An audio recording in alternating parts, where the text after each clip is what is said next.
Takže čaute, v tomto videu si pozrieme môj prvý a hejtový komentár. Samozrejme, toho človeka nebudem nejako zverejňovať, iba mu tam tú profilnú fotku.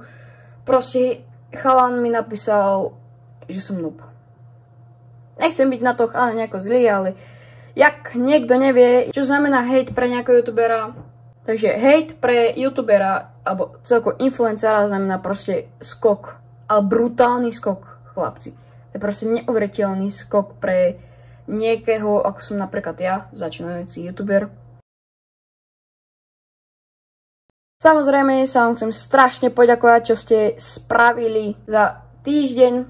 Chcem vám poďakovať, že ste mi dali, že som z 18 odberateľov dal 26.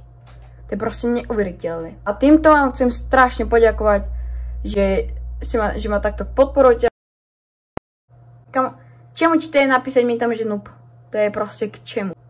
Proste to je detinské troška, nie? Noob už sa teraz moc nepoužíva, nie?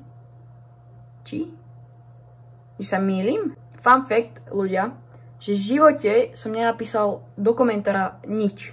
Proste kúkal som sa na video a videl som a nič som nenapísal. A viac menej proste ženská si dala sama like na to. Proste viac detinské to už nemôže byť. Napísať noob. Pochopím. Ale prečo? To je proste prečo by si mi napísala noob. Áno, to video bolo, troška som ešte mohol upraviť, ale moc som nestíhal.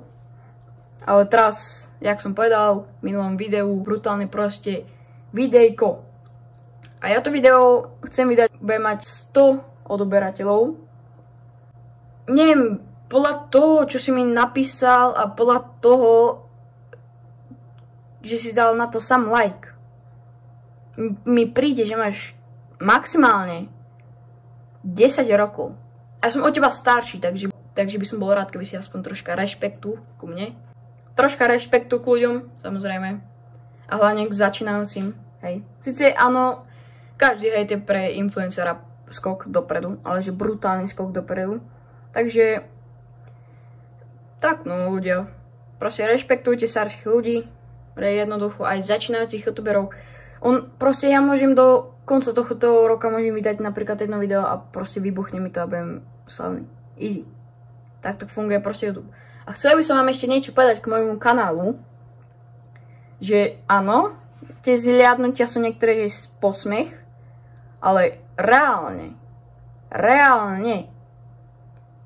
teraz akože vraciam, lebo som bol proste chorý a zároveň som aj pripravoval pre vás ten projekt. Ale chcem teraz mať, že minimálne tých 5 a viac zliadnutí. Minimálne.